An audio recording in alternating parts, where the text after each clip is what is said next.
إن الحمد لله نحمده ونستعينه ونستغفره ونعوذ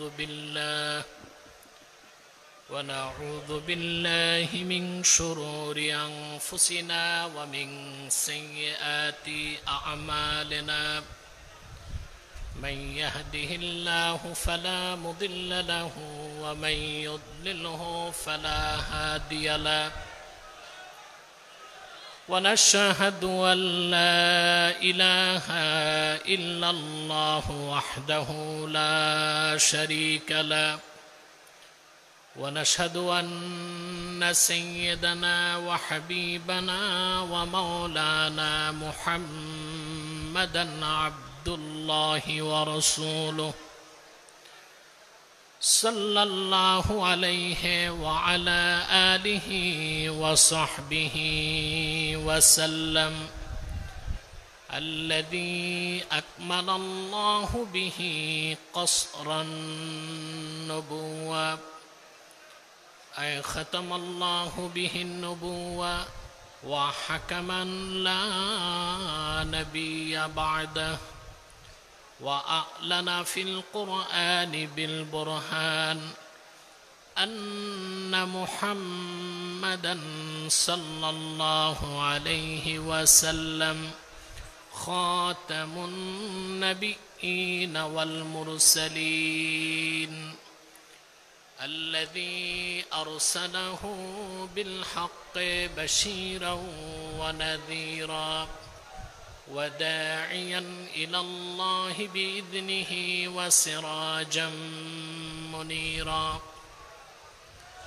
فقد قال تعالى في كلامه المجيد والفرقان الحميد أعوذ بالله من الشيطان الرجيم بسم الله الرحمن الرحيم ورفعنا لك ذكرك صدق الله العظيم وصدق رسوله النبي الكريم ونحن على ذلك من الشاهدين والشاكرين والحمد لله رب العالمين إن الله وملائكته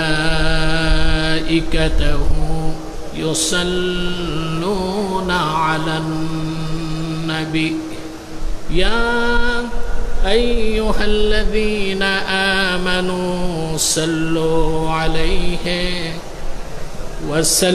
وسلموا تسليما اللهم صل على سيدنا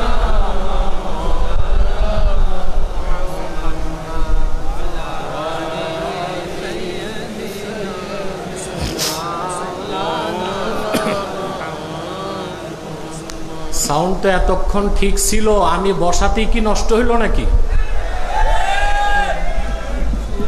সাউন্ডটা ঠিক করেন, আমার খুব বেশি আওয়াজ দরকার নাই, কম আওয়াজ, পরিষ্কার আওয়াজ।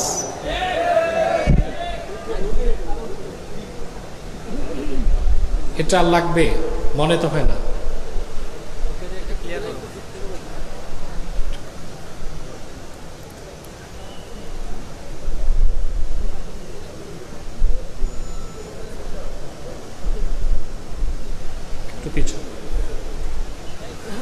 ইকো বন্ধ থাকবে, ইকো চলবে না, ইকো বন্ধ। হ্যাঁ, সাউন্ড লাগবে শুধু। ইকো লাগে গায়কদের, আমি কি গাইব? আমার দরকার সাউন্ড। আসুন বন্ধুগণ, শেষ রাত, হৃদয়ের গভীরতম প্রকোষ্ঠ থেকে সর্বোচ্চ শ্রদ্ধার সাথে রাসূল করিম সাল্লাল্লাহু আলাইহি সাল্লামের কদম মোবারকে দরুদ সালাম পাঠাই। আল্লাহুম্মা সাল্লি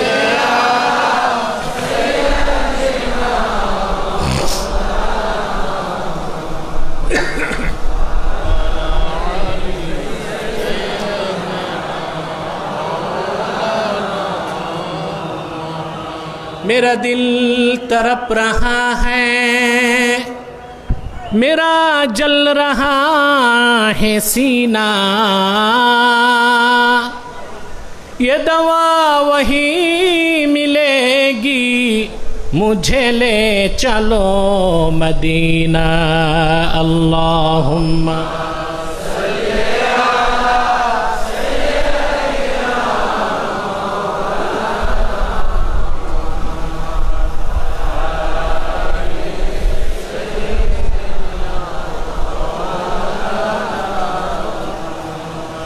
मदीना मदीना मोमिनों की गुनगुना है,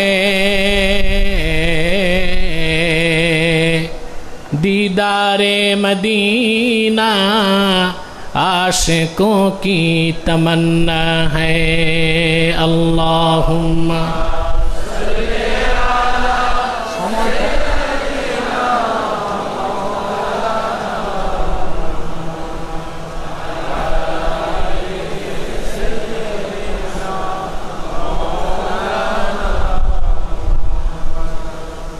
मुहम्मदुन रसूलुल्लाहि सल्लल्लाहु अलैहि वसल्लम ख़तमल्लाहु बिहिन नुबुव्वा व हकमन ला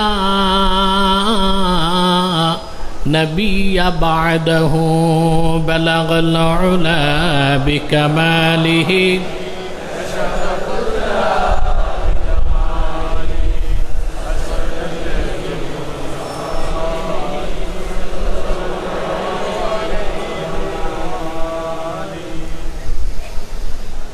आशिक रसूल सल्लल्लाहु अलैहि वसल्लम उस्ताजुल उलमा अल्लामा शाह सूफी हाफिज अहमद साहेब केबला चुनौती रहमतुल्लाह কর্তৃক প্রতিষ্ঠিত 19 দিন ব্যাপী 55তম আন্তর্জাতিক মাহফিলে সিরাতুন নবী সাল্লাল্লাহু আলাইহি সাল্লামের আজকের সমাপনী দিবসগত রাতের সম্মানিত সভাপতি, সম্মানিত অতিথিবৃন্দ, ওলামায়ে কেরাম, তুলাবায়ে এজাম, দক্ষিণ চট্টগ্রামের বিভিন্ন প্রান্ত থেকে আজকের এই মহতী মাহফিলে যারা ছুটে এসেছেন পতঙ্গপালের মতো, তাদের সকলকে আমার পক্ষ থেকে আমার হৃদয়ের গভীর থেকে জ্ঞাপন করছি উষ্ণ মুবারক। সবটুকুন শুকরিয়া আল্লাহ সুবহানাহু ওয়া তাআলার জন্যে, যিনি আজকের বরকতপূর্ণ মাহফিলে আমাদেরকে আসার ও বসার তৌফিক মেহরবানি করে ভিক্ষা দান করেছেন। সেজন্য আসুন আমরা সকলে একবার অবনত চিত্তে হৃদয়ের আবেগ অনুভূতি উজাড় করে সমবেত কণ্ঠে স্তব্ধতা ভঙ্গ করে সিংহের মতো গর্জন করে একবার বলি আলহামদুলিল্লাহ। অগণিত অসংখ্য দরুদ ও সালাম আল্লাহর সৃষ্টির প্রধান আকর্ষণ, বিশ্বসভার সভাপতি, সকল নবী রসুলগণের মাথার তাজ, শামসুল হিদায়াত, বদরুদ্দুজা, সৈয়দুস সাকালাইন, ইমামুল মুরসালিন, খাতামুন নবিয়্যিন ওয়াল মুরসালিন, আফতাবে নবুওয়াত, শাহনশাহে রিসালাত, সরকারে দো জাহাं, সুলতানুল মদিনা, নবিয়ুল আম্বিয়া, হুজুরে আকরম, নূরে মুজস্সম, নূরুল আলা নূর, নবিয়িনা হাবিবিনা শফিঈনা মাওলানা মুহাম্মদ সাল্লাল্লাহু আলাইহি ওয়াসাল্লামের উপর আল্লাহ তাবারাক ওয়া তাআলা যাকে আজ থেকে প্রায় ১৫০০ বছর আগে প্রেরণ করেছেন, সর্বশ্রেষ্ঠ ও সর্বশেষ নবী ও রাসূল হিসেবে, যার পরে আজ পর্যন্ত পৃথিবীতে অবশ্যই কোনো প্রকার নবী কিংবা রাসূল অবশ্যই আসে নাই, অবশ্যই এখনো নাই, অবশ্যই কিয়ামত পর্যন্ত আসবে না। সম্মানিত সুধী,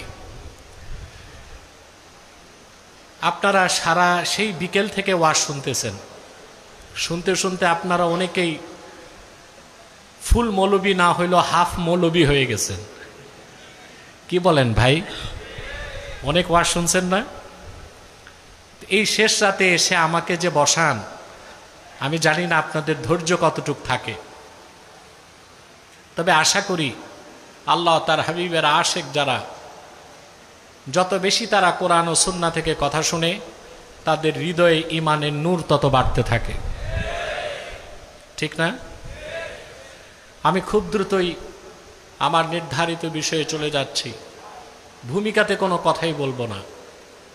আল্লাহ তাআলা তার হাবিব মুহাম্মদ সাল্লাল্লাহু আলাইহি ওয়াসাল্লামের আজমতের কথা, বরত্বের কথা, মহত্বের কথা, শান ও মানের কথা বলতে যে কোরআন কারীমের মধ্যে বলেন, আলাম নাশরাহ লাকা সাদরাক ওয়া ওয়াদা'না আনকা ওয়িজরাক আল্লাযী আনকাযা যাহরাক ওয়া রাফা'না লাকা যিকরাক। একটি আয়াত থেকে আলোচনা করতে শুরু থেকে আমাকে করতে হচ্ছে। যারা বিষয় নির্ধারণ করেন এই বিষয়গুলো লক্ষ্য রাখবেন। কোরআন কারীমের দুটো সূরার মধ্যে মুনাসাবা আছে, আল মুনাসাবা বাইনা সূরাতাইন, দুই সূরার সম্পর্ক, আবার আয়াতের সাথে আয়াতের সম্পর্ক আছে। এখন হঠাৎ করে আমি ওয়ারাফা'না লাকা যিকরাক এখান থেকে আলোচনা করলে আপনাদের অনেকের পক্ষেই বিষয়টি হৃদয়ঙ্গম করা, অনুধাবন করা সম্ভব নাও হতে পারে। আল্লাহ তার হাবিবের প্রশংসা করেছেন, তার হাবিবের মর্যাদার কথা বলতে যে আল্লাহ কোরআন কারীমে তার হাবিবকে প্রশ্ন করেন, আলাম নাশরাহ লাকা সাদরাক, মুহাম্মদ সাল্লাল্লাহু আলাইহি ওয়াসাল্লাম, আমি কি আপনার সম্মানকে বৃদ্ধি করার জন্যে আপনার সিনা মোবারককে উন্মুক্ত করি নাই? সুবহানাল্লাহ বলবেন না? এই মহিলার কণ্ঠে তাও তো হলো না, এবারও হয় নাই, এবার হয়েছে। ওয়া ওয়াদা'না আনকা ওয়িজরাক, আমি আপনার পিঠের বোঝা হালকা করে দিয়েছি। কোন কোন মুফাসসির এখানে উইজরুনের অর্থ করেছে যে আপনার গুনাহ মাফ করে দিছি। এই অর্থ নেওয়া যাবে না। রাসূলুল্লাহ সাল্লাল্লাহু আলাইহি সাল্লাম সকল প্রকার গুনাহ থেকে পবিত্র ছিলেন। এটি আহলুস সুন্নাহ ওয়াল জামাতের আকীদা ও বিশ্বাস। আল আম্বিয়াউ মুনাজ্জাহুনা মিনাল কাবাইরি ওয়াস সাগায়ের, সকল পয়গম্বরগণ সকল প্রকার কবিরা সগীরা গুনাহ থেকে পবিত্র ছিলেন। সুবহানাল্লাহ। উইজরুনের অর্থ এখানে হচ্ছে বোঝা, আর সেটা হলো দায়িত্বের বোঝা। কিসের বোঝা? কথা বলেন। দায়িত্বের বোঝা। বোঝা দুই প্রকার, একটা আরাজি আর একটা মানাবি। আমার মাথায় 2 মণ আলুর বস্তা দিলেন, এটা একটা বোঝা। এটা কি? আবার মনে করেন আপনারা ধরে আমাকে বাংলাদেশের প্রেসিডেন্ট বানাই দিয়েছেন, ওইটা শখ আমার নাই, মনে করেন বানাই দিয়েছেন, ওইটা আরেকটা বোঝা। কোন বোঝা বড়? আলুর বস্তার বোঝা না দেশের বোঝা? দায়িত্বের বোঝা। কোন বোঝা? রাসূলুল্লাহ সাল্লাল্লাহু আলাইহি ওয়াসাল্লামের দায়িত্বের বোঝাটা কত বড় ছিল এক কথায় বলে দিচ্ছি। আল্লাহর হাবিব মুহাম্মদ সাল্লাল্লাহু আলাইহি ওয়াসাল্লামের পূর্বে আদম থেকে ঈসা রুহুল্লাহ পর্যন্ত লক্ষাধিক পয়গম্বর হাজার হাজার বছর দিনের দাওয়াত দিয়েছেন, দিন পরিপূর্ণ হয় নাই। কিন্তু আল্লাহর আখিরি নবী মুহাম্মদ সাল্লাল্লাহু আলাইহি ওয়াসাল্লাম ১৫০০ বছর আগে মক্কায় ১৩ বছর, মদিনায় ১০ বছর, ২৩ বছর দিনের দাওয়াত দিয়েছেন। লাখের উপর পয়গম্বরের হাজার হাজার বছরের মেহনতে যেই দিন পরিপূর্ণ হয় নাই, রাসূলুল্লাহর ২৩ বছরের মেহনতে সেই দিনকে আল্লাহ পরিপূর্ণ করে দিলেন। সুবহানাল্লাহ। রাসূলুল্লাহ সাল্লাল্লাহু আলাইহি সাল্লাম প্রায় ২৩ বছর দিনের দাওয়াত হয়ে যাবার পরে যখন আরাফার ময়দানে উপস্থিত হলেন, আল্লাহর হাবিব উষ্টির পিঠে বসা ছিলেন। বিদায় হজ্জের দিন আরাফার ময়দানে আসর নামাজের শেষ সময়, মাগরিব নামাজের কিছু আগে জিবরিল এসে খবর দিলেন, আলিয়াউমা আকমালতু লাকুম দীনাকুম ওয়া আতমামতু আলাইকুম নি'মাতি ওয়া রাদিতু লাকুমুল ইসলাম দীনা। মানব জাতি হাজার হাজার বছর লাখের উপর পয়গম্বর দিনের দাওয়াত দেবার পরও দিন পরিপূর্ণ করি নাই, কিন্তু মুহাম্মদ সাল্লাল্লাহু আলাইহি সাল্লামের মেহনতের কারণে, উহুদের ময়দানে ওনার দান শহীদের কারণে, হুনাইনের যুদ্ধের কারণে, আহজাবের যুদ্ধের কারণে আমার হাবিব মুহাম্মদ সাল্লাল্লাহু আলাইহি সাল্লামের আনিত দ্বীন ইসলামকে আজকে তোমাদের জন্য আমি আল্লাহ পরিপূর্ণ করে দিলাম। ওয়া আতমামতু আলাইকুম নি'মাতি, তোমাদের উপর আমার নিয়ামতকে পরিসমাপ্ত করলাম। ওয়া রাদিতু লাকুমুল ইসলাম দীনা। এই আয়াতের উপর আমাদের অনেক মুসলমানের বিশ্বাস নাই। আল্লাহ স্পষ্ট ঘোষণা করে দিয়েছেন, ওয়া রাদিতু লাকুমুল ইসলাম দীনা। ইবনে আব্বাস তাফসীর করেছেন, আই আখতারতু লাকুমুল ইসলাম দীনান ফাকাত। সমস্ত ধর্ম মতবাদকে আমি রহিত করে আমার হাবিবের দ্বীনকে আমি সন্তুষ্ট চিত্তে স্বীকৃতি দিলাম। আল্লাহর মনোনীত দ্বীন কয়টা? জোরে বলেন কয়টা? এই বিশ্বাস যতক্ষণ আমাদের না থাকবে, দাড়ি টুপি জুব্বা কুর্তা লাগায় প্র্যাকটিসিং মুসলিম হবার মাধ্যমে লেবাসের মুসলমান হওয়া যাবে, প্রকৃত মুসলমান হওয়া যাবে না। আজকে বাংলাদেশে অনেকে বহুত্ববাদের কথা বলতেছে না? তো বাংলাদেশে তো সকল ধর্মের লোক আছে, তাদের ধর্মের অধিকারও আমরা দিচ্ছি। এর চেয়ে বেশি অধিকার বাংলাদেশে চাওয়াও তো সংখ্যালঘুদের উচিত না। অধিকার তো অনেক পাচ্ছে। পার্শ্ববর্তী রাষ্ট্রে ভারতে মুসলমান কি অধিকার পাচ্ছে? মুসলমানকে নির্মমভাবে পাখির মতো গুলি করে হত্যা করা হয়, মুসলিম নারীদের ধর্ষণ করা হয়, বাবরি মসজিদকে ভেঙ্গে মাটির সাথে মিশিয়ে দেওয়া হয়েছে। মুসলমানের কি অধিকার রক্ষা হচ্ছে আজকে ফিলিস্তিনে? 23 মাসে 70,000 মুসলমানকে নির্যাতন করে হত্যা করা হয়েছে। সেসব দৃষ্টিকোণ থেকে আমার বাংলাদেশে হিন্দু বৌদ্ধ খ্রিস্টানরা অনেক বেশি সম্মান ও অধিকার নিয়ে বেঁচে আছে। কারণ একটাই, এদেশের মুসলমান ইসলামের আদর্শে বিশ্বাস করে। ভারতের হিন্দুদের অপরাধে এদেশের মুসলমান বাংলাদেশের হিন্দুদের শাস্তি দেওয়াকে জায়েজ মনে করে না। ফিলিস্তিনে ইহুদিদের অন্যায়ভাবে মুসলমানকে নির্যাতনের কারণে বাংলাদেশের খ্রিস্টানদের উপর পিছনে হাত কিন্তু খ্রিস্টানদের। ফিলিস্তিনে যা হচ্ছে, বিশ্ব সন্ত্রাসী জাহান্নামের কুকুর নেতানিয়াহুর পিছনে সমস্ত শক্তির ব্যয় করছে মার্কিন যুক্তরাষ্ট্র এবং পশ্চিমা খ্রিস্টানরা। সেই অপরাধের শাস্তিতে এদেশের মুসলমান বাংলাদেশের খ্রিস্টানদের উপর হাত দেওয়াকে জায়েজ মনে করে না। তো অধিকার তো আছে, আবার বহুত্ববাদের নামে কি আনতে চাও বাংলাদেশে? বাংলাদেশকে কি স্পেনের মতো মুসলিম শূন্য রাষ্ট্র বানাতে চাও? ফিলিপাইনের মতো মুসলিম শূন্য রাষ্ট্র বানাতে চাও? মনে রেখো, এই বাংলার মুসলমান লোহার বুট নিষ্পেষণ করার মতো কোনো বিষাক্ত দাঁত পৃথিবীতে সৃষ্টি হয় না।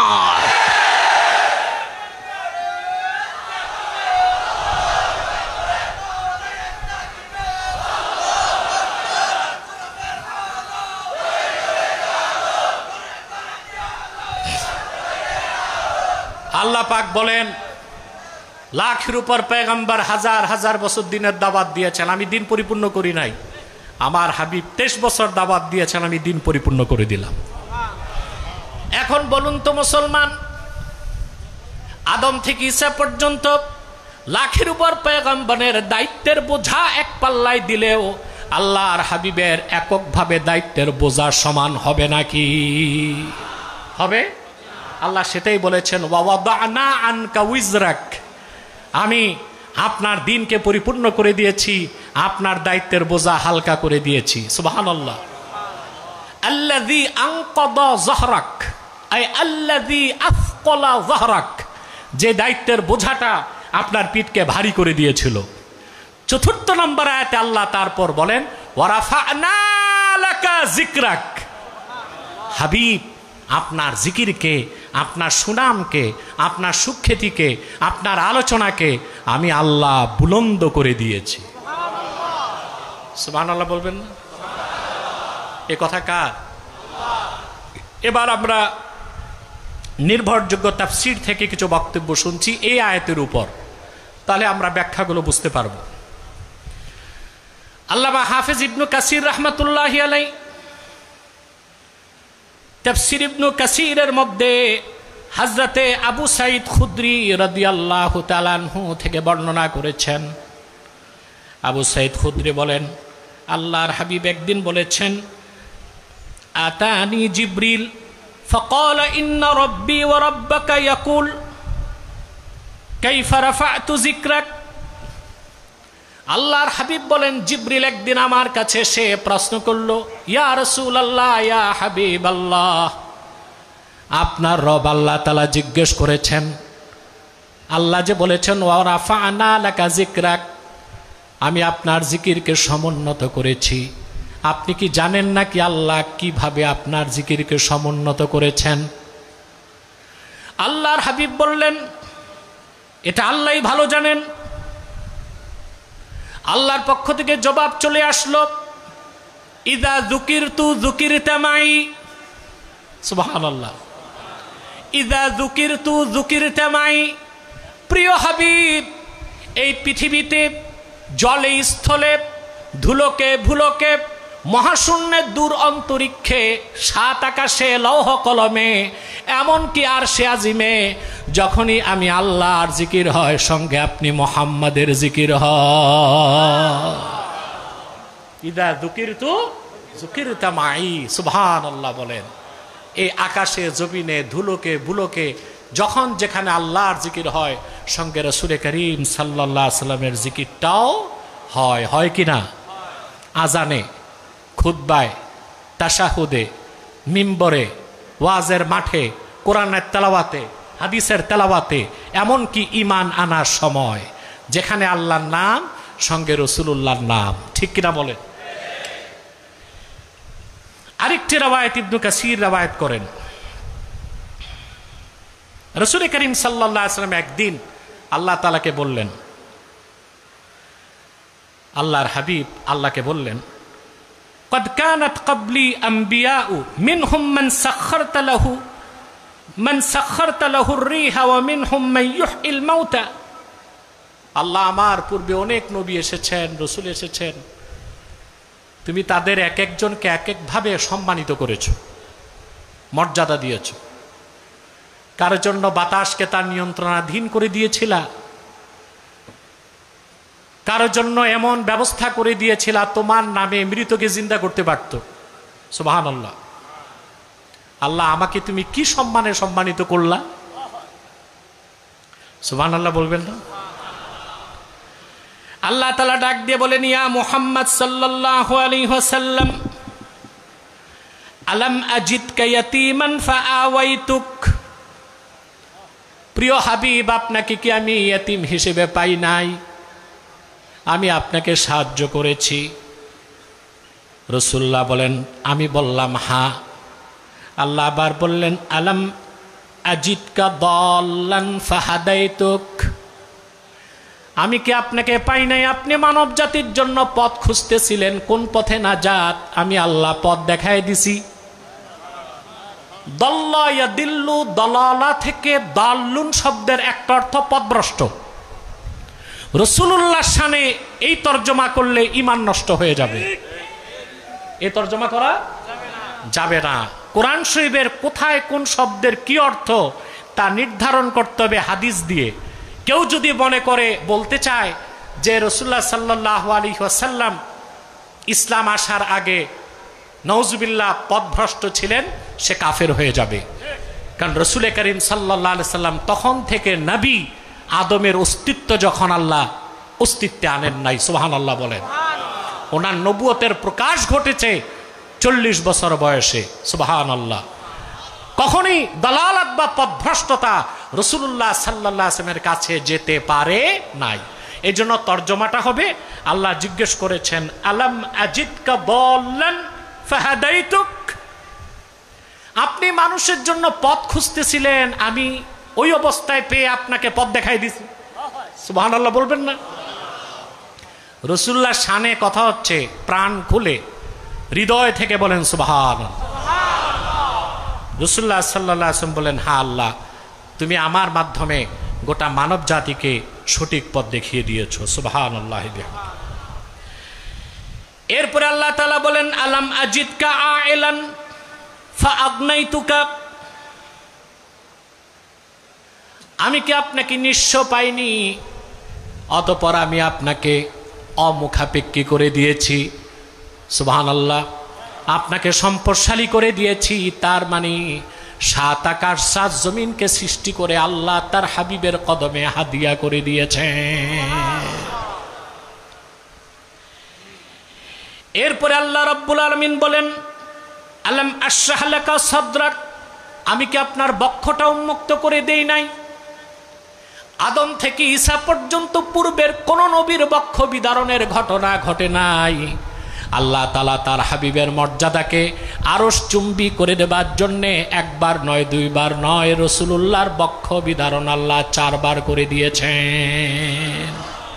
রাসূলুল্লাহ বললেন, আল্লাহ তাও করছো তুমি? তারপর আল্লাহ তাআলা প্রশ্ন করেন, আলাম আরফা লাকা যিকরাক, হাবিব আমি কি আপনার জিকিরকে বুলন্দ করি নাই? রাসূলুল্লাহ সাল্লাল্লাহু আলাইহি ওয়াসাল্লাম বলেন, আল্লাহ তাও তুমি করে দিয়েছো। রাসূলুল্লাহ সাল্লাল্লাহু আলাইহি ওয়াসাল্লামের জিকিরকে আল্লাহ রাব্বুল আলামিন কতটা বুলন্দ করেছেন, সমুন্নত করেছেন? আল্লাহ এক কথায় জবাব দিয়ে দিয়েছেন, ইযা যুকিরতু যুকিরতা মাই, যখন যেখানে আমার জিকির হয় সঙ্গে আপনি মুহাম্মদ সাল্লাল্লাহু আলাইহি ওয়াসাল্লামের জিকির হয়। সুবহানাল্লাহ বলেন। এই যে সিরাতুন নবী মাহফিল হচ্ছে, এখানে আল্লাহর জিকির হচ্ছে, রাসূলুল্লাহর জিকির হচ্ছে, ঠিক কিনা বলেন? আল্লাহ কান পেতে শুনে রাখেন মুসলমান, আপনি কখনো সফল হবেন না ব্যক্তি জীবনে, সমাজ জীবনে, আন্দোলনে, সংগ্রামে, নাজাতও পাবেন না 3টা জিনিসের খেয়াল যদি আপনার না থাকে। একটা হচ্ছে তাজিমুন নবী, আরেকটা হচ্ছে মাহাব্বাতুন নবী, আরেকটা হচ্ছে সুন্নাতুন নবী। রাসূলুল্লাহর তাজিম অন্তরে থাকতে হবে, রাসূলুল্লাহর ভালোবাসা জীবনের চেয়ে বেশি থাকতে হবে, রাসূলুল্লাহর সুন্নত এবং আদর্শের পূর্ণ অনুসরণ করতে হবে, ঠিক কিনা? আমাদের দেশে রবিউল আউয়াল মাস আসলেই ঝগড়া হয়, কেউ বলে সিরাতুন নবী পালন করব, কেউ বলে মিলাদুন নবী পালন করব। ঝগড়ার কিচ্ছু নাই, সিরাত যার মিলাদ তার, সিরাত যার মিলাদ তার। আপনি মিলাদকে কিভাবে অস্বীকার করবেন? সিরাতের শুরুই তো মিলাদ দিয়ে। এখন কিছু কিছু অপরিপক্ক বক্তা বলে থাকে, আবু লাহাব তো মিলাদুন নবী পালন করছিল, সে তো নাজাত পায় নাই। তা আমি বলবো, আব্দুল্লাহ ইবনে উবাই তো সিরাতুন নবী অনুসরণ করছিল, সেও তো নাজাত পায় নাই। মিলাদুন নবী পালন করার কারণে আবু লাহাব নাজাত পায় নাই, বিষয় এটা না, ঈমান না থাকার কারণে নাজাত পায় নাই। যেভাবে আব্দুল্লাহ বিন উবাই নামাজ পড়ে রোজা রেখেও ঈমান না থাকার কারণে নাজাত পায় নাই। এই সমস্ত বক্তাদের ভারসাম্যহীন বক্তব্য আমাদের সমাজকে শতভাগে বিভক্ত করে দিচ্ছে। যদি এভাবে বিভক্তি বাড়তে থাকে, কোনোদিনও বাংলাদেশ ইসলামী হুকুমত কায়েম করা সম্ভব হবে না। আগে বক্তা, আলেম, স্কলারগুলোকে সঠিক নীতি অনুসরণ করতে হবে, জাতি তখন 1 ঘন্টায় 1 প্ল্যাটফর্মে চলে আসবে, বাংলাদেশ ইসলামী হুকুমত কায়েম হয়ে যাবে। কিন্তু বিভেদ সৃষ্টি হয়, ঠিক কিনা? প্রিয় ভাইরা, আল্লাহ তাআলা মিলাদুন নবী সাল্লাল্লাহু আলাইহি ওয়াসাল্লাম কেন হয়, মিলাদ শরীফ কেন পড়ি? মিলাদ হচ্ছে জিক্রে নবী।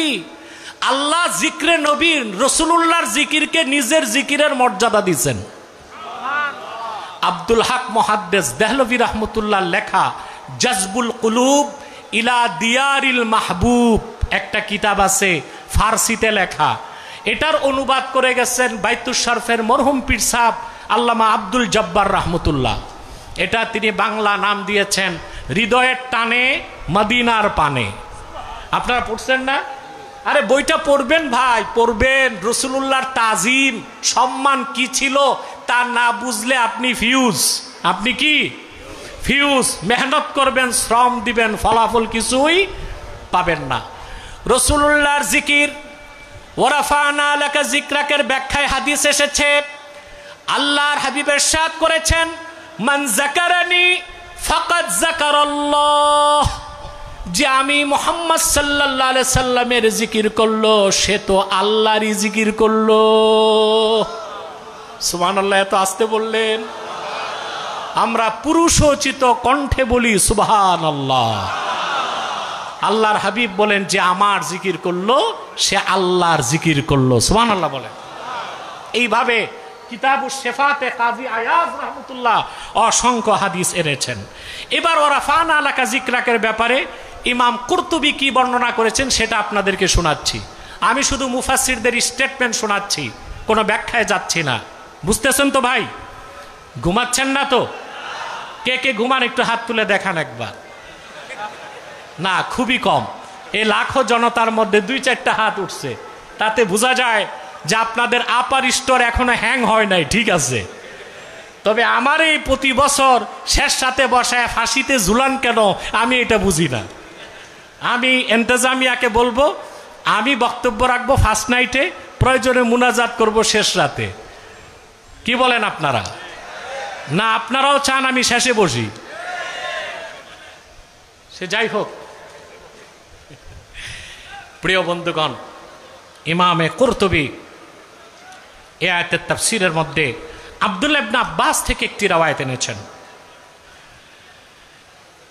ওয়া রুয়ানি আদ-দাহহাক আন ইবনে আব্বাস রাদিয়াল্লাহু তাআলা আনহু قال يقول له لا ذكرت إلا ذكرت معي في الآذان والإقامة والتشهد ويوم الجمعة على المنابر ويوم الفطر ويوم الأضحى وأيام التشريق ويوم عرفة وعند الجمار وفي خطبة النكاح وفي مشارق الأرض ومغاربها ولو أن رجلا عبد الله جل ثناؤه وصدق بالجنة والنار وكل شيء ولم يشهد أن محمد رسول الله صلى الله عليه وسلم لم ينتفع بشيء وكان كافرا। কুরতুবী তাফসীর কুরতুবী 671 হিজরিতে তার মৃত্যু। এই এত বছর আগের, 800 বছর আগের মহান মুফাসসির কুরতুবীর তাফসীর আপনাদেরকে শোনাচ্ছি। অনেকে আমাকে অপবাদ দেয়, আব্বাসী সাহেব কথায় কথায় কাফের বলে। কথায় কথায় যেই কাফের হবে আব্বাসী না, সবাই তাকে কথায় কথায় কাফের বলবে। ডাক্তার বলার কারণে রোগীর ক্যান্সার হয় না, ক্যান্সার হওয়ার কারণে ডাক্তার বলে ক্যান্সার হয়েছে? কোনটা? ক্যান্সার হওয়ার পর ডাক্তার কি বলে? ক্যান্সার হয়েছে। না ডাক্তার বলে দেওয়ার কারণে রোগীর ক্যান্সার হয়? তা আমরা ভারসাম্যহীন বক্তব্য দিয়ে কথা বলে কুফর করি, তখনই তো কাফের বলতে হয়। এই ক্ষেত্রে তো ছাড় দেবার কিচ্ছু নাই, কারণ আকীদা ও ঈমানের ক্ষেত্রে আমাদের অবস্থান হতে হবে জিরো টলারেন্স। এই ক্ষেত্রে কোনো ছাড় বা কম্প্রোমাইজের কোনো সুযোগ নাই। কথাটা শুধু আমার না, কুরতুবী কি বলেছে দেখুন। ওয়ারাফা'না লাকা যিকরাকের ব্যাখ্যা ইবনে আব্বাস রাদিয়াল্লাহু তাআলা আনহুমা ব্যাখ্যা করেছেন। আল্লাহ রাব্বুল আলামিনের জিকির যেখানে, মুহাম্মদ সাল্লাল্লাহু আলাইহি সাল্লামের জিকির সেখানে, যেমন আজানে যেটা হইল না, আজানে আল্লাহর জিকির সাথে রাসূলুল্লাহর জিকির, তাশাহুদে, একামতে, জুমার দিন মিম্বরে, ঈদুল ফিত্রে, ঈদুল আজহায়, আইয়ামে তাশরিকে, আরাফার ময়দানে, শয়তানকে পাথর মারার জায়গায়, সাফা এবং মারওয়াতে, বিয়ের খুতবাতে, পূবে পশ্চিমে উত্তরে দক্ষিণে, ধুলোকে বুলোকে, যেখানেই আল্লাহর জিকির হয় সঙ্গে রাসূলুল্লাহর জিকির হয়। তারপর সবচেয়ে কঠিন কথাটা কুরতুবী বলেছেন, ওয়ালাউ আন্না রাজুলান আবাদাল্লাহ, কোন ব্যক্তি যদি সারা জীবন আল্লাহর ইবাদত করে, ওয়াসাদ্দাকা বিল জান্নাতি ওয়ান নারি ওয়া কুল্লা শাইইন, সে যদি জান্নাতকে বিশ্বাস করে, জাহান্নামকে বিশ্বাস করে, আখিরাতকে বিশ্বাস করে, ওয়ালাম ইয়াশহাদ আন্না মুহাম্মাদার রাসূলুল্লাহ, কিন্তু সে যদি আশহাদু আল্লাহর সাথে আশহাদু আন্না মুহাম্মাদার রাসূলুল্লাহ না পড়ে, না বিশ্বাস করে, তার সারা জিন্দেগীর আমল কোনো উপকারে আসবে না, বরং আল্লাহ রাব্বুল আলামিনের কাছে সে কাফের বলে গণ্য হবে। ওয়ারাফা'না লাকা যিকরাক, মুহাম্মদ সাল্লাল্লাহু আলাইহি সাল্লাম, আপনার জিকিরকে আমি আল্লাহ বুলন্দ করে দিয়েছি, বলেন সুবহানাল্লাহ। প্রিয় ভাইরা, এই একই তাফসির করেছেন ইমাম বাগাবী, তাফসির বাগাবীতে। ওনার মৃত্যু 516 হিজরিতে, কত আগে? এই সবগুলো তাফসির লেখা হয়েছে 800 বছর আগে, 1000 বছর আগে। কথা বুঝতেছেন? তাত্ত্বিক কথা, তথ্যভিত্তিক কথা কতটুকু বুঝতে পারেন আমি এটা জানি না, তবে আমার চিরাচরিত অভ্যাস হচ্ছে আমি কোরআন শরীফের ব্যাখ্যায় সহিহ হাদিস ও নির্ভরযোগ্য মুফাসসিরদের স্টেটমেন্টগুলোকে সামনে রেখে আমার বক্তব্য উপস্থাপন করে থাকি। যদি তা না করি তাহলে আমার এটা খেয়ানত হবে। কি হবে? আপনি বিষয় একটা শুরু করে 10 মিনিট কথা বলে একেবারে দুনিয়ার উত্তর মেরু হইয়া দক্ষিণ মেরু ঘুরে চলে এসে ওয়াখির দাওয়ানা বলে দিলেন, এটা তো আর আপনি সাবজেক্টের উপর কথা বললেন না। আমানত রক্ষা হলো না খেয়ানত হলো? এবার আসেন বাগাবী কি তাফসীর করছেন। ওয়ারাফা'না লাকা যিকরাকের ব্যাখ্যায় ইমামে বাগাবী রাহমাতুল্লাহি আলাইহি বিশিষ্ট তাবি আতা ইবনে রাবাহ থেকে বর্ণনা করেন। আব্দুল্লাহ ইবনে আব্বাস রাদিয়াল্লাহু তাআলা আনহুমা তিনি আরেকটা বর্ণনা করেছেন, ইউরিদুল আযান ওয়াল ইকামাতা ওয়াত তাশাহুদ ওয়াল খুতবাতা আলাল মানাবির ওয়ালাউ আন্না আবদান আবাদাল্লাহ ওয়া সাদ্দাকাহু ফি কুল্লি শাইইন ওয়া লাম ইয়াশহাদ আন্না মুহাম্মাদার রাসূলুল্লাহ সাল্লাল্লাহু আলাইহি ওয়াসাল্লাম লাম ইয়ানতাফি বিশাইইন ওয়া কানা কাফিরা। ইমাম বাগাবী আয়াতের তাফসীর করতে যে লিখেন, আল্লাহ তাআলা এই কথা দিয়ে উদ্দেশ্য নিয়েছেন, যেভাবে আমি আল্লাহর জিকির হয় তাশাহুদে, নামাজে, সালাতে, খুতবায়, মিম্বরে, ঈদগাহে, আজানে, একামতে আমার নামের সঙ্গে, আমার জিকিরের সঙ্গে আপনার নামটাও উচ্চারিত হতেই হয়। যদি কোনো ব্যক্তি সারা জীবন আল্লাহর ইবাদতে কাটিয়ে দেয়, কোরআন হাদিসের সব কিছুকে বিশ্বাস করেও নেয়, সে যদি জান্নাত জাহান্নাম সব বিশ্বাস করে নেয়, কিন্তু আপনি মুহাম্মদ সাল্লাল্লাহু আলাইহি ওয়াসাল্লামের রিসালাতে সাক্ষ্য না দেয়, তার সারা জিন্দেগীর ইবাদত কোনো কাজে আসবে না, বরং সে আল্লাহ রাব্বুল আলামিনের নিকট কাফের বলে গণ্য হবে। ওয়ারাফা'না লাকা যিকরাক, মুহাম্মদ সাল্লাল্লাহু আলাইহি ওয়াসাল্লাম, আমি আপনার জিকিরকে বুলন্দ করে দিয়েছি, সমুন্নত করেছি। এই আয়াতের তাফসীর করতে যে ইমাম মাহমুদ আলুসি, যার মৃত্যু 1270 হিজরিতে, এটা হানাফি মাযহাবের প্রসিদ্ধ তাফসীরের কিতাব রুহুল মাআনি 30 খণ্ডে লেবানন বৈরুত থেকে ছাপে। তিনি শেষ খণ্ডে 30তম খণ্ডে এই আয়াতের তাফসীর করতে যে তিনি লিখেন, কথা খেয়াল করতেছেন? সজাগ আছেন? আর কিছু সময় পরই বিষয়টা উপস্থাপন হয়ে যাবে ইনশাল্লাহ। আমিও ভিতরে চলে যাব, আপনারাও মুনাজাতের প্রস্তুতি নিতে পারবেন ইনশাল্লাহ। এখন বিনা কারণে 1-2 লোক উঠবেন না। 1-2 লোক উঠাউঠির কারণে বাকি যত লোক বসে আছে তাদেরকে আপনারা কষ্ট দিচ্ছেন, আবার অনেকে ঢুকতে চাচ্ছেন। এখন ঢুকারও দরকার নাই, বরং যে যেখানে আছেন দাঁড়িয়ে থাকার চেষ্টা করুন।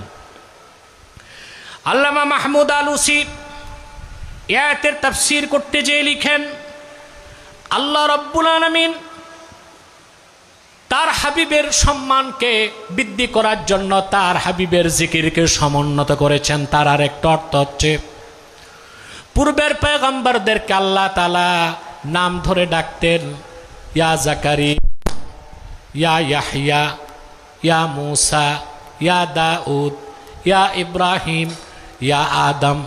কিন্তু কোরআন কারীমে আল্লাহ তার হাবিব মুহাম্মদ সাল্লাল্লাহু আলাইহি সাল্লামকে নাম ধরে ডাকেন নাই, শুধু উম্মতকে আদব শিক্ষা দেবার জন্যে আল্লাহ তার হাবিবকে ডেকেছেন, ইয়া আইয়ুহাল মুদ্দাসসির, ইয়া আইয়ুহাল মুজাম্মিল, ইয়া আইয়ুহান নবী, ইয়া আইয়ুহার রাসূল।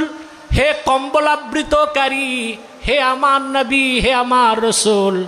এর মাধ্যমে আল্লাহ তাআলা শিক্ষা দিয়েছেন সাহাবায়ে কেরামও যেন রসুল করিম সাল্লাল্লাহু আলাইহি সাল্লামকে নাম ধরে না ডাক দেন, ইয়া রাসূল আল্লাহ বলেন, ইয়া হাবিব আল্লাহ বলেন।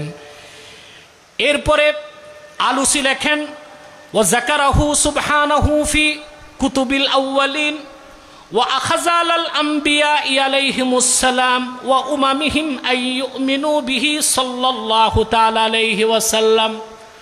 আদম থেকে ঈসা পর্যন্ত পূর্বের সমস্ত পয়গম্বরদের কাছে যত ওহী এসেছে, যত কিতাব এসেছে, যত সহিফা এসেছে 104টার মতো, ওই সবগুলোতেই আল্লাহ রাব্বুল আলামিন তার হাবিব মুহাম্মদ সাল্লাল্লাহু আলাইহি সাল্লামের মহত্বের কথা, বরত্বের কথা, শানমান মর্যাদার কথা আলোচনা করেছেন। শুধু কোরআনে নয়, পূর্বের সমস্ত আসমানি কিতাবে আল্লাহ তার নামের সঙ্গে তার হাবিবের নাম উল্লেখ করেছিলেন। আর আল্লাহর হাবিব মুহাম্মদ সাল্লাল্লাহু আলাইহি ওয়াসাল্লামের উপর অবতীর্ণ কোরআনে তো আল্লাহ যত জায়গায় আল্লাহর কথা বলেছেন, সাথে তার রাসূলের কথা বলেছেন। ওয়া আতিউল্লাহ ওয়া আতিউর রাসূল, মান ইউতিইর রাসূলা ফাকাদ আতা আল্লাহ, মান ইউতিইল্লাহ ওয়া রাসূলাহু ফাকাদ ফাজা ফাওজান আযীমা। আল্লাহ যেখানে তার আনুগত্যের কথা বলেছেন, সঙ্গে তার হাবিবের আনুগত্যের কথা বলেছেন।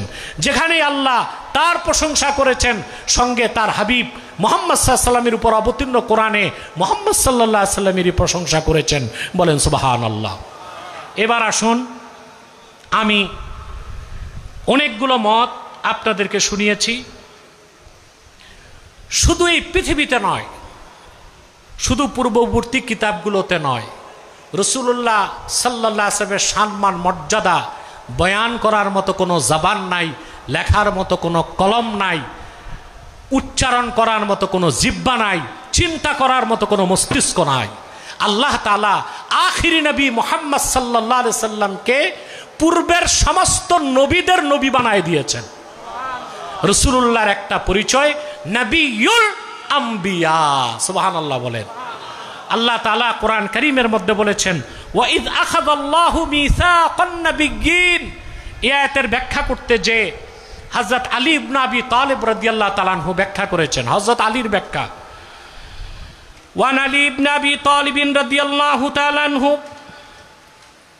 আন্নাহু ক্বাল মা বা'আসাল্লাহু নাবিয়্যান মিনাল আম্বিয়া ইল্লা আখাযা আলাইহিল মিসাক লাইন বা'আসা মুহাম্মাদান সাল্লাল্লাহু আলাইহি ওয়াসাল্লাম ওয়া হুয়া হাইয়্যুন লায়ুমিনান্না বিহি ওয়া লায়ানসুরান্নাহু ওয়া আমারাহু আন ইয়াখুযাল মিসাকা আলা উম্মতিহি লাইন বুইসা মুহাম্মাদুন সাল্লাল্লাহু আলাইহি ওয়াসাল্লাম ওয়া হুম আহইয়াউন লায়ুমিনুন্না বিহি ওয়া লায়ানসুরুন্নাহু। হযরত আলী বর্ণনা করেন, আদম থেকে ঈসা পর্যন্ত সমস্ত নবীদের কাছ থেকে আল্লাহ তাআলা ওয়াদা নিয়েছেন, যদি তোমাদের জীবদ্দশাতে আমার আখিরি নবী মুহাম্মদ সাল্লাল্লাহু আলাইহি সাল্লাম চলে আসেন, তোমাদের উপর আবশ্যক হচ্ছে আমার নবী মুহাম্মদ সাল্লাল্লাহু আলাইহি সাল্লামের উপর তোমরা ঈমান আনবা এবং উম্মতদেরকেও বলে দিবা তারা নবী মুহাম্মদ সাল্লাল্লাহু আলাইহি সাল্লামের আগমনের কথা শুনলে তারা যেন সঙ্গে সঙ্গে ঈমান আনে। আল্লাহ তাআলা এই ওয়াদা নিয়েছেন আদম থেকে ঈসা পর্যন্ত লাখের উপর পয়গম্বরের কাছ থেকে। সেজন্য মুহাম্মদ সাল্লাল্লাহু আলাইহি ওয়াসাল্লাম তিনি শুধু আমাদের নবী নন, তিনি শুধু রাহমাতুল লিল আলামিন নন, তিনি শুধু সাইয়্যিদুল কাওনাইন নন, তিনি আখিরি নবী হিসেবে ১৫০০ বছর আগে এসেছেন। তার ওনার আরেকটা পরিচয় ছিল নবিয়ুল আম্বিয়া, সমস্ত নবীগণের নবী। বলেন সুবহানাল্লাহ। এই ব্যাপারে ইবনে কাসির একটা হাদিস এনেছেন। হাদিসটি আহমদ বিন হাম্বল তার মুসনাদে উল্লেখ করেছেন। হাদিস নাম্বার 15662। হাদিসটা শুনবেন, জোরে বলতে হবে। আপনাদের দিক কোন দিক আর দিকটা ফিরাবেন কোন দিক, এই হাদিস আপনাদেরকে তা বলে দিচ্ছে। হাদিসটি আহমদ বিন হাম্বল তার মুসনাদে উল্লেখ করেছেন। হাদিসটি ইবনে কাসির তার তাফসীরের মধ্যে উল্লেখ করেছেন। জাআ উমরু ইলান নবী সাল্লাল্লাহু আলাইহি ওয়াসাল্লাম ফাকালা ইয়া রাসূলুল্লাহ সাল্লাল্লাহু আলাইহি ওয়াসাল্লাম মারারতু বিআখিন লি মিন কুরাইজা ফাকাতাবা লি জাওয়ামিআ মিনাত তাওরাত আলা আ'রিদুহা আলাইকা। হযরত ওমর একদিন হাতে কিছু কাগজ নিয়ে আল্লাহর হাবিবের কাছে এসেছেন। কথা শুনতেছেন?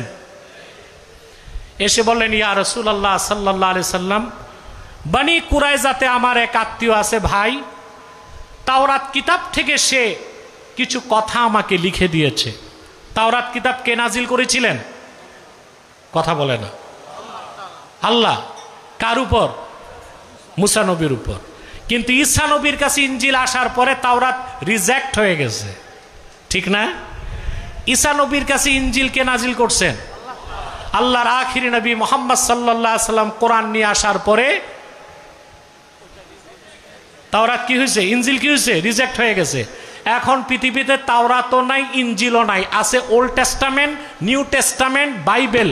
এটা ইহুদি খ্রিস্টানদের মন গড়া আবিষ্কার। এখানে আল্লাহর কথা একটাও দূরবীন দিয়ে খুঁজে পাওয়া যাবে না। কিন্তু রাসূলুল্লাহর জামানায় তাওরাতে অনেক কথাই ছিল কার? রহিত হয়ে গেছে, কিন্তু আল্লাহর অনেক কথা কি ছিল? সেখানে ছিল।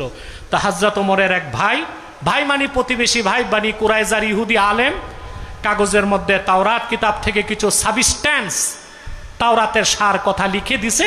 হযরত ওমর এসে রাসূলুল্লাহর কাছে বললেন, ইয়া রাসূলুল্লাহ, আমি কি আপনাকে দেখাবো? রাবি আব্দুল্লাহ ইবনে সাবেত বর্ণনা করেন, ফাতাগায়্যারা ওয়াজহু রাসূলিল্লাহি সাল্লাল্লাহু আলাইহি ওয়াসাল্লাম, আমি দেখলাম আল্লাহর হাবিব এত রাগান্বিত হলেন ওমরের কথায়, আল্লাহর হাবিবের নূরের চেহারা মোবারকের নূর পরিবর্তন হয়ে গেল। মনে রাখবেন মুসলমান, রাসূলুল্লাহ হাসলে এক ধরনের নূর বের হতো, রাগ করলেও আরেক ধরনের নূর বের হতো। রাসূলুল্লাহ সাল্লাল্লাহু আলাইহি ওয়াসাল্লামের চেহারার মধ্যে রাগ ফুটে উঠল। আব্দুল্লাহ ইবনে সাবেত বলেন, আমি হযরত ওমরকে বললাম, আলা তারা মা বি ওয়াজহি রাসূলিল্লাহ সাল্লাল্লাহু আলাইহি সাল্লাম, ওমর তুমি যে কথাটা বললা তাতে রাসূলুল্লাহ কি রকম রাগ করছে তা কি বুঝতেছো না?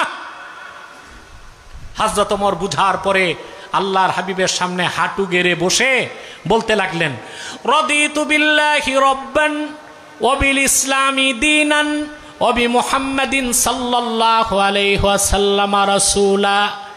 এই বক্তব্যের পর আল্লাহর হাবিব আবার খুশি হয়ে গেলেন।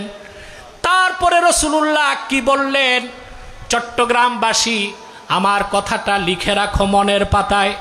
আল্লাহর হাবিব হযরত ওমরকে বললেন, ওয়াল্লাযী নাফসু মুহাম্মাদিন সাল্লাল্লাহু আলাইহি ওয়াসাল্লাম বিয়াদিহি, সেই মহান আল্লাহর কসম যার হাতে আমি মুহাম্মাদের জীবন, শুনে রাখো ওমর, লাউ আসবাহা ফীকুম মূসা আলাইহিস সালাম সুম্মা ইত্তাবা'তুমুহু ওয়া তারাকতুমুনি লাদালালতুম, যদি এখন নবী মুসা বেঁচে থাকতো আর তোমরা যদি আমার অনুসরণ বাদ দিয়া মুসার অনুসরণ করতা, অবশ্যই তোমরা পথভ্রষ্ট হয়ে যেতা। তার মানে হচ্ছে মুসা নবী যদি বেঁচে থাকতেন তার আর নবী থাকা সম্ভব হতো না, আল্লাহর হাবিবের উপর ঈমান এনে উম্মত হয়ে যেতে হতো। বলেন সুবহানাল্লাহ। একটা কথা, তাওরাত কিতাবের একটা অংশ, যে কিতাবটা কোনো এক সময় আল্লাহর কাছ থেকে নাজিল হয়েছিল, সেইটা রাসূলুল্লাহর হাতে দেখে, সেটা রাসূলুল্লাহ হযরত ওমরের হাতে দেখে রাগ করলেন। এখন আমরা যারা অধিক সংখ্যক যুবক, আমাদের হাতে কোরআন নাই, হাদিস নাই, সিরাত নাই, আমাদের কাছে আছে পশ্চিমাদের রাজনৈতিক সভ্যতা, জীবন দর্শনের বইগুলো। এগুলো পড়াশোনা করেই আমরা বাংলাদেশের মানুষকে বুদ্ধিভিত্তিক নেতৃত্ব দিতে চাই, তা কোনোদিন সম্ভব না। বাংলাদেশ মুসলিম রাষ্ট্র, ইসলামী সভ্যতা সংস্কৃতির উপর বাংলাদেশকে গড়ে তুলতে হবে। সেজন্য জীবনের সকল ক্ষেত্রে রাসূলুল্লাহ সাল্লাল্লাহু আলাইহি সাল্লামের আদর্শ সুন্নাহের অনুসরণের বাইরে যাবার কোনো সুযোগ নাই। যদি মুসা নবী, ঈসা নবীর অনুসরণ করা সম্ভব না হয় বর্তমানে, তাহলে আল্লাহর হাবিবের অনুসরণ বাদ দিয়ে Karl Marx, Fidel Castro, Abraham Lincoln, Saint Augustine, Rousseau, Machiavelli, এইরকম কাফের মুশরিক পত্তলিকদের আদর্শের অনুসরণ করলে মুসলমানি জিন্দিগি গঠন করা সম্ভব হবে না। সেই জিন্দিগি হবে লানতের জিন্দিগি, গুমরাহির জিন্দিগি, পথভ্রষ্টতার জিন্দিগি। ঠিক কিনা বলে? মনে রাখবেন মুসলমান, কোন দেশে যদি যুদ্ধে পরাজয় হয়, সেই যুদ্ধের পরাজয় কাটানো যায়, কিন্তু কোন দেশে যদি সভ্যতা সংস্কৃতির পরাজয় ঘটে সেই দেশকে আর রক্ষা করা যায় না। যেমন স্পেনে সভ্যতা সংস্কৃতির বিপর্যয় ঘটেছিল, স্পেন এখন মুসলিম রাষ্ট্র নয়, খ্রিস্টান রাষ্ট্র। ফিলিপাইনে ইসলামী সভ্যতা সংস্কৃতির বিপর্যয় ঘটেছিল, ফিলিপাইন মুসলিম রাষ্ট্র থেকে খ্রিস্টান রাষ্ট্রে পরিণত হয়ে গিয়েছে। বিগত 16টি বছর বাংলাদেশে যারা দায়িত্ব ছিল তারা আমাদের গোটা শিক্ষা ব্যবস্থাকে কলঙ্কিত করার চেষ্টা করে গিয়েছে। শিক্ষা ব্যবস্থার মধ্যে ট্রান্সজেন্ডার বিষয়, সমকামিতার বিষয়, হাঁসের ডাক, মুরগির ডাক, ডিম ভাজা,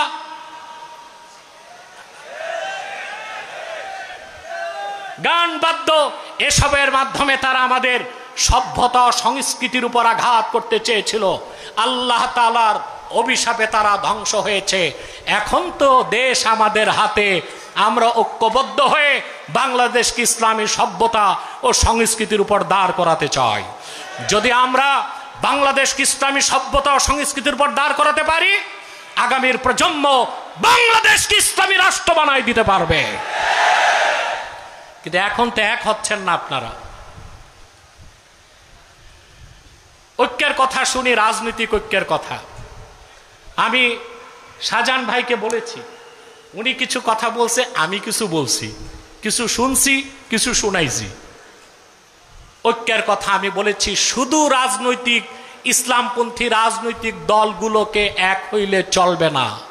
রাজনৈতিক, অরাজনৈতিক, ইসলামপন্থী, ডানপন্থী সমস্ত ঘরানা স্টেক হোল্ডারকে এক প্ল্যাটফর্মে আনতে হবে বাংলাদেশকে রক্ষা করার জন্যে।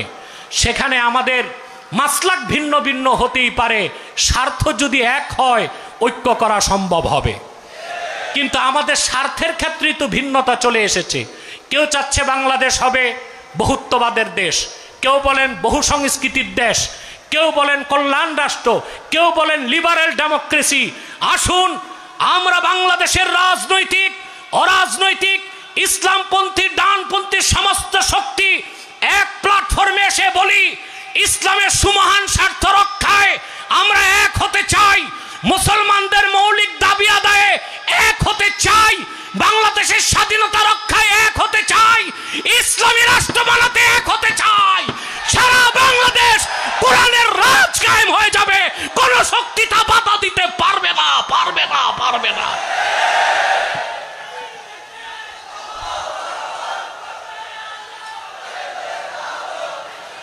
আসুন আমাদের স্বার্থকে, একটা স্বার্থে আমরা এক হতে পারি। আমরা প্রত্যেক ইসলামী রাষ্ট্র চাই। পদ্ধতিতে কারো কারো ভিন্ন ভিন্ন দৃষ্টি থাকতে পারে। আমি চাই খোলাফায়ে রাশিদিনের পদ্ধতিতে হবে, আজ হোক কাল হোক। তবে এটা চাই না সংসদ ফাঁকা করে দিব নাস্তিক আর কাফেরদেরকে, ওখানে কথা বলার লোক লাগবে, ঠিক কিনা বলেন? তো দেশই হাতছাড়া হয়ে যাবে। আমাদের স্বার্থটা হোক ইসলামের সুমহান স্বার্থ রক্ষায় আমরা সব এক হয়ে যাব। কার গোল টুপি, কার লম্বা টুপি, এটা দেখব না। কে আলিয়া, কে কওমি, এটা দেখব না। মুসলমানদের মৌলিক দাবিগুলো আদায় করতে হবে। বাংলাদেশে আদায় হচ্ছে। সুদীর্ঘ 50 বছরে দেশ স্বাধীনের পর থেকে আজ পর্যন্ত যারাই ক্ষমতায় গিয়েছে, মুসলমানের রক্তে পা দিয়ে ক্ষমতায় গিয়েছে, ইসলামের স্বার্থ রক্ষা তারা করে নাই, জাতির সাথে ধোঁকাবাজি করতে 50 বছর।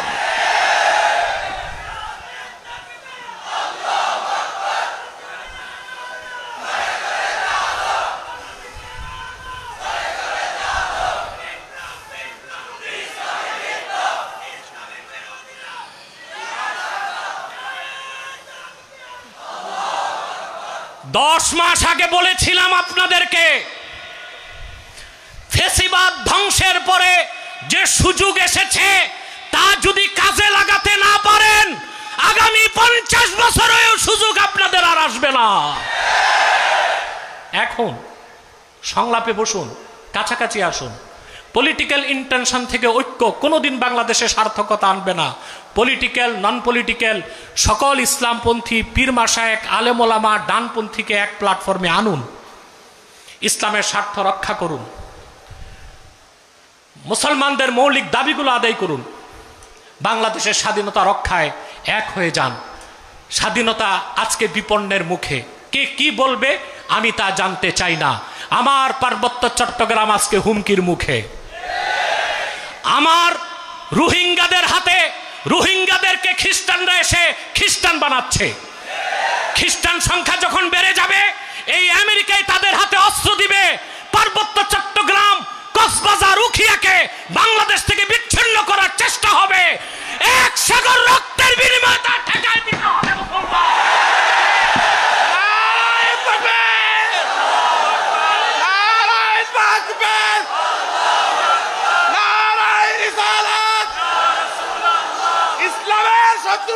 আমার ভাইয়েরা, যেভাবে বাংলাদেশে শত শত মর্দ মুজাহিদ ভারতীয় আধিপত্যবাদকে নস্যাৎ করে দিতে রক্ত দিয়েছে, যদি মার্কিন আগ্রাসন ধেয়ে আসে, এই দেশের ইসলামী জনতা আবারও বুকের রক্ত ঢেলে দিতে প্রস্তুত আছে। মানবাধিকার সংস্থা করার আর জায়গা পায় নাই, বাংলাদেশে করছে। গাজায় করো। আমার মুসলিম ভাইদেরকে নির্মমভাবে হত্যা করা হচ্ছে, সেখানে মানবাধিকার সংস্থা প্রতিষ্ঠা করো। ভারতে করো। বাংলাদেশে মানবতা সমুন্নত আছে, এখানে মানবাধিকার সংস্থা কেন করছে? এটা হচ্ছে রুগী মরার আগে ডাক্তার আনা। রুগী মরার আগে, অর্থাৎ রুগী মরে যাবে, ডাক্তার রেডি থাকুক। এর মানে দেশকে কোন একটি অশুভ চক্র দেশের বাহির থেকে চাচ্ছে আমার দেশের স্বাধীনতায় কবজা করবে। চিটাঙ্গের মানুষ মনে করেন আমরা শুটকি খাই, আমাদের আছে কি? আপনাদের পায়ের তলায় সব সম্পদ আর সম্পদ। বাংলাদেশে রেয়ার আর্থ মিনারেল, যেটা হচ্ছে প্রাকৃতিক খনিজ, তার পরিমাণ হচ্ছে $2.7 ট্রিলিয়ন। এদিকে আপনাদের পাশে যে শত্রু আছে এটা বেহায়া, এটা লাথি খাইতেও জানে। এটা নিয়ে অত চিন্তা আমাদের নাই, এটার হিম্মত নাই বাংলাদেশে হাত দিবে। বাংলাদেশের মুসলমানকে ভালো করে সে চিনে। সজাগ থাকতে হবে যেন পিছন দিক থেকে ছুরি মারতে না পারে।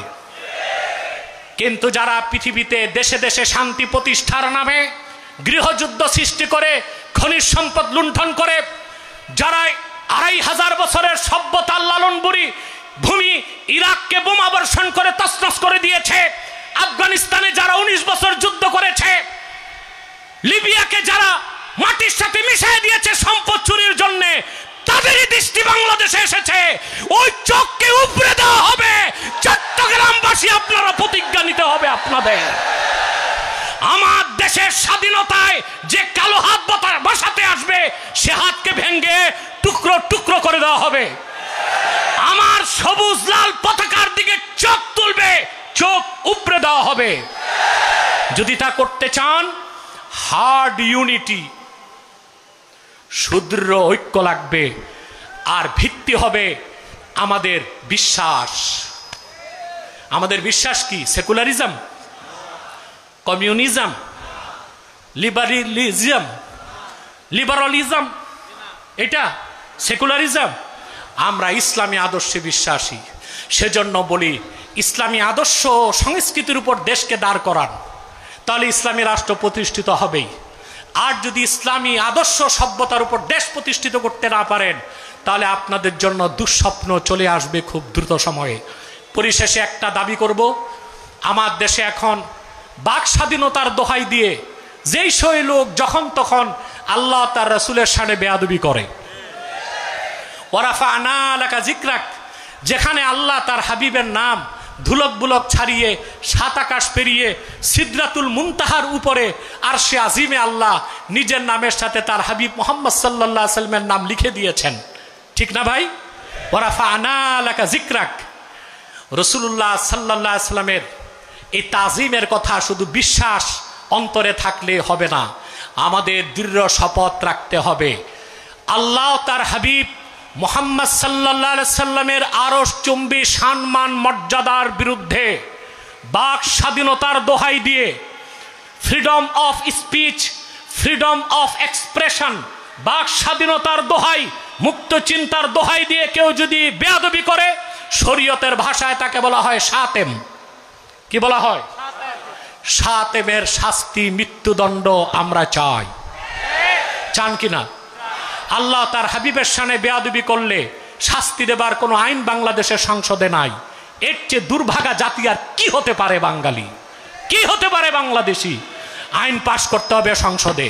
আল্লাহ তার হাবিবের শানে যদি কেউ বেয়াদবি করে, শাতেম হিসেবে তার মৃত্যুদণ্ড কার্যকর করতে হবে। যদি করা না হয়, জাতি মবক্রেসিতে নিয়োজিত হতে বাধ্য হবে, আইন হাতে তুলে নিবে। যে বেয়াদবি করবে সরকার তার বিচার করবে। বিচার করতে সরকার ব্যর্থ হলে জনগণ সোর্ড অফ জাস্টিস, ইনসাফের তরবারি দিয়া মুরতাদ নাস্তিক কাফের শাতেমের বিচার আদায় করে নেবে বাংলাদেশ। ওয়াখির দাওয়ানা আলহামদুলিল্লাহি রাব্বিল আলামিন। ওয়াসসালামু আলাইকুম ওয়া রাহমাতুল্লাহি তাআলা ওয়া বারাকাতুহু। একটা কথা, একটু বসেন।